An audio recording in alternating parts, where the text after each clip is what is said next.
Can you guess what this is? We are the robots, do do do do. We are the robots, do do do do.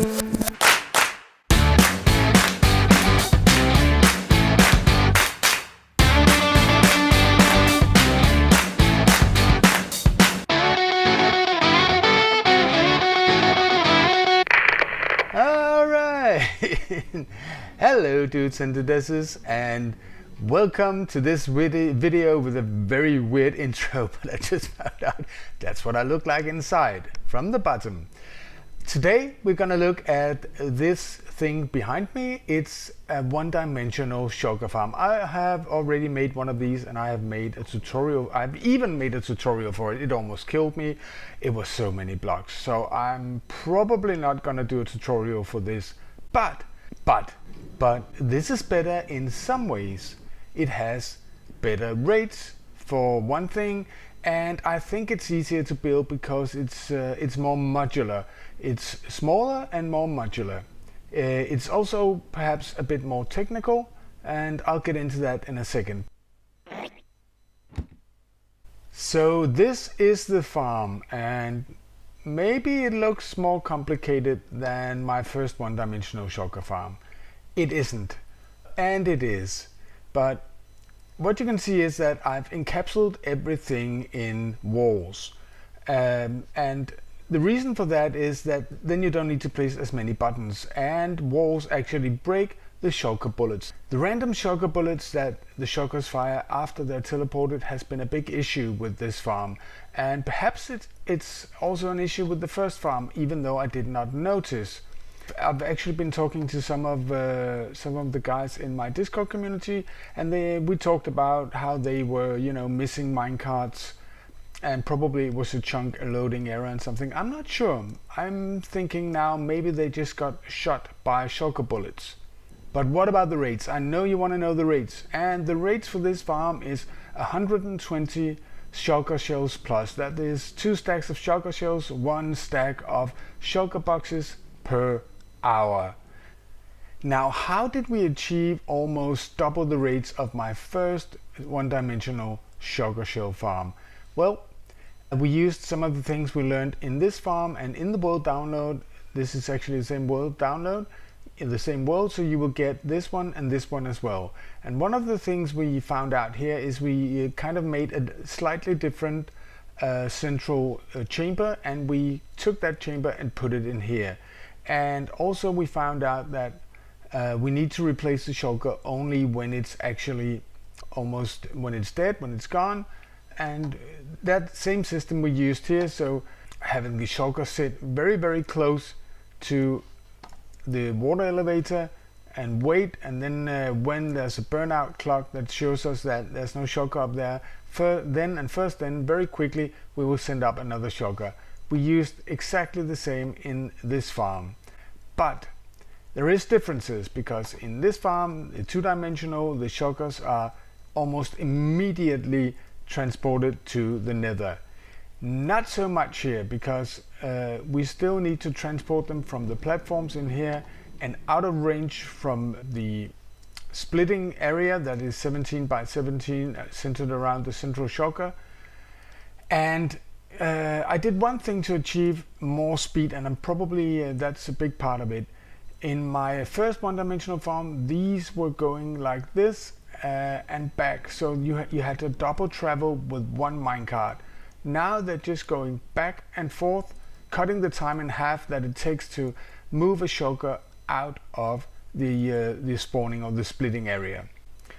This technology is exactly the same. I reduced the number of water flushing towers with 1, so it's only 2, and it works the same way. When a shulker is split, it goes to one of these places where it can sit. A minecart picks it up, it goes over here, and then we have an activator rail. And I learned something interesting building this. Normally a shulker won't sit on a not full block, and it won't sit on redstone, and it won't sit on rails. That's why we can use honey blocks, that's not a full block, and that's why we can use walls to surround it, because the shulker won't sit on it. But it does have preferences. Funny enough, oddly enough, it would rather sit on a piece of redstone like this than on a rail when there's something above it. And that kind of simplified this whole setup for me, because now I know that every time a shulker gets picked up, it will sit there. And it will go there. Before it put it off on before I had to go around, because otherwise it would put it off on the rails, and then sometimes the minecart would get stuck because it hit a shulker that was still sitting there. So this is kind of a neat little trick. But it only works if there's something above it. If you remove the glass plane above it, then sometimes it will still put eject on the rails. The killing chamber is the same as we developed for over there, and we actually have 4 killing spaces in this. We have a hopper with a hopper minecart on it, still standing on a rail, so it can suck through this block. And on this spot here, we have 24 minecarts. We removed the rails afterwards. Then we have 1 hopper minecart, and then we have 1 hopper minecart standing on these, and then we have 24 hopper minecarts where the shulker can sit on the underside of. So it needs 2 block space to want to sit there, so it can sit there, but it will sit in 24 minecarts, and it can sit there and it will sit in 24 minecarts. So we actually have 4 killing spaces for this. I recommend that when you start it up, you do like this. Of course you can take this down, so you only have 2 killing spaces, just to make sure that the first shulker you bring in, even though this farm is designed to be in the end close to a new supply of shulkers, so you don't want to kill the first shulker by accidentally having it go here and die in the killing chamber. So when you start it up, just do like this. And maybe also, that's just personal preference, because I hate transporting mobs of any kind. It always makes me slightly aggressive. If we just take a block here and place it like there, for instance, very fast a shulker will sit there, and it's totally out of the system. So this is a reservoir that we use to replace the shulker, central shulker up there, but now we have one sitting there, so it's out of the system, and it could be like a backup if you wanted to have that as well. Let me just run through how the farm works very quickly. Let's start here. This is a standard ether hopper clock, even though it looks weird with all the walls so nothing can teleport to it. It's a standard ether hopper clock, and I think there's 9 items in here. And what it does, of course, is that it just sends a signal and flush water from these dispensers.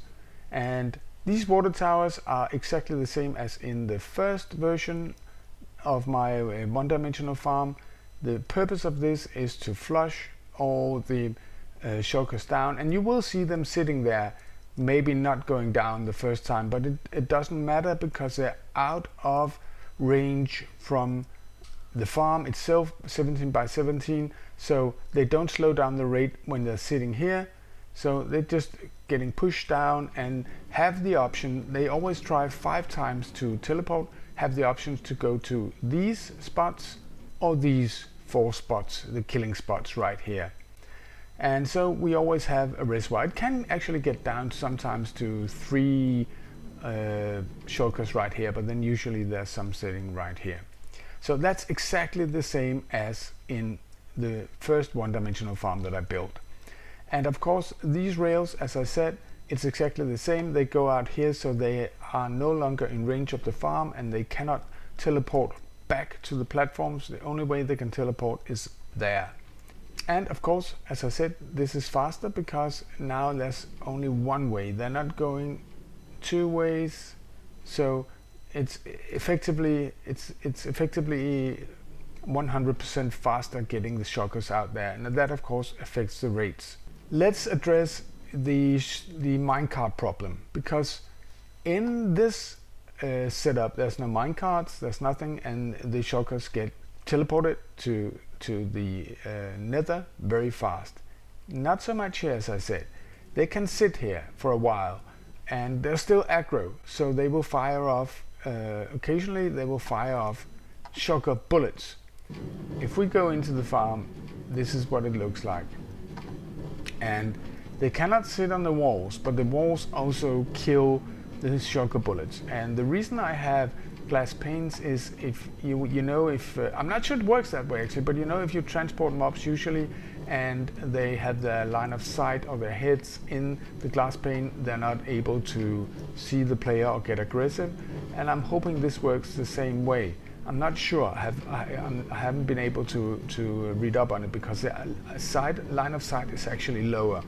But what it does anyhow is that it reduces the space between the walls. Now there's one sitting here. Yeah, you can see he fired a shulker bullet and it's going back and forth like this. And it can go in the direction, but it cannot go outside the farm. And it can ping pong between these, but it cannot ping pong further. So you won't be able to get a split. Probably you would be very unlucky, and then it died. But sometimes that shulker bullet kills the minecart.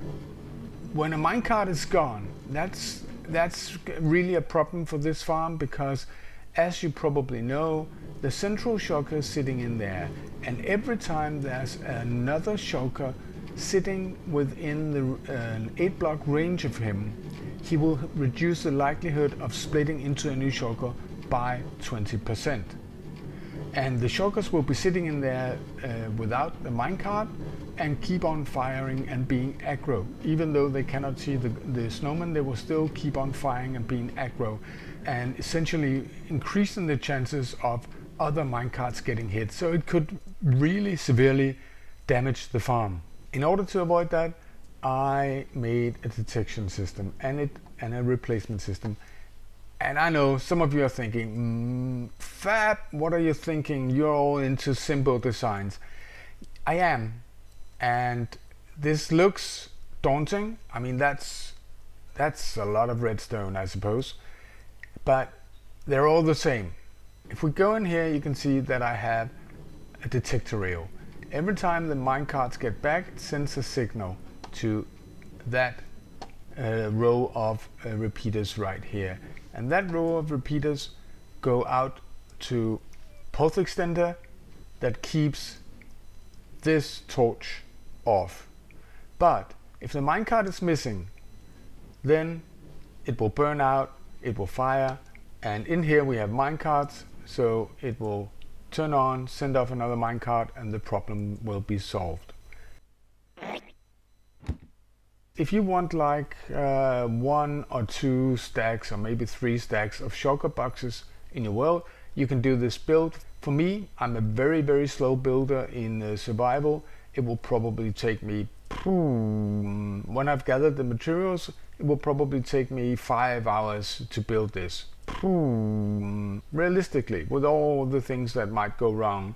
So that's an investment. But I would build it in the end close to an end city where it's easy to get shulkers, and I would AFK there for 2 hours, and then I would have 2 stacks of shulker boxes. And for many that's enough. And what I avoid compared to this one is the whole transportation of a shulker to the overworld. And maybe also, I haven't got a fixed opinion about this, but I kind of like the idea that you have to go to the end for something. For the longest time, there's been once you got your elytra and the shulkers you needed, there's been no reason to go to the end. But now there is. You can farm shulkers. So I kind of like the idea that this is in the end. Of course, this requires a lot of iron. Each minecart is it 5 ingots? 5 ingots, I think. But if you're one of the regulars on this channel, probably iron won't be a problem for you because you have a decent iron farm. You could make this recyclable, the minecarts, actually, mostly at least, because if we go in here, if I were to put hoppers underneath the rails to about here, send it back in here into that hopper right there, then most likely when a shulker bullet hit the minecart, it would go down, be sucked up by the hopper and go back here. But sometimes it would also go to the side, so it wouldn't be 100% recyclable. And since, I mean, it's maybe 1 an hour, 2 an hour, something like that, if all the buttons are in place, so there's nothing wrong with the farm. Otherwise, probably not worth it. It's a lot of iron to and a lot of effort to have hoppers underneath all the rails. Now there's a lot of walls in this, and it's for the same reason, because if you look here, this is the slice of the middle of the farm that I've taken out because it's difficult to see anything.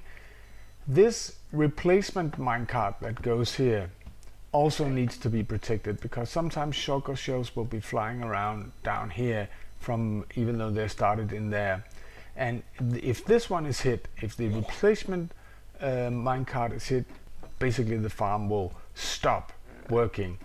I cannot really use the same detection mechanism as I do for the normal minecarts for this minecart, because it's kind of random when and how often the central shulker needs to be replaced. So instead I've opted for just securing it as good as I possibly can, and that's why there's all these walls. I can remove this so you can see what's going on here. All of this that you can see here, this is exactly kind of the same as we use up there. This is just detecting when the central shulker is no longer there via this row of observers. So when this burns out, it sends off the minecart, and you can study all of this over there in this central part. And I recommend you also see my video about the two-dimensional farm, because in that video I do more in-depth explanation of the central part and the replacement system. But you can see I basically put in walls wherever I can, just to make sure that no shulkers will accidentally hit the replacement shulker sitting there, or the minecart with it. As with every one-dimensional farm, especially, but two-dimensionals as well, it's extremely important that you get everything slapped or buttoned off. And that's why I used walls in these as well, because then everywhere there's a wall, they cannot sit. But I did have a funny experience, because as I was doing it, you can see there's buttons here, so nothing can sit here, nothing can sit here, because I actually had, for the longest time, this little room down here, and I kind of forgot about it, and a shulker was sitting here, totally shooting and lowering the rates of the farm. So remember to really be careful, and probably most likely you won't be able to get them all in a first go. You will forget a button somewhere. But with this farm, it should be much easier than my first one-dimensional farm, because of all the walls. And it should also be much easier to build, because except for the central part and the differences that are around here on this side, because we need to bring the minecart up and down, every one of these lines are exactly the same. Alright guys, thank you so much for watching. It's good to be back. I had a short holiday, and I really hope that you found this one interesting. And if you want to build a one-dimensional farm, I think this is a pretty good bet. It's pretty easy, and the rates are decent, as I said. Alright, see you in the next one. Bye!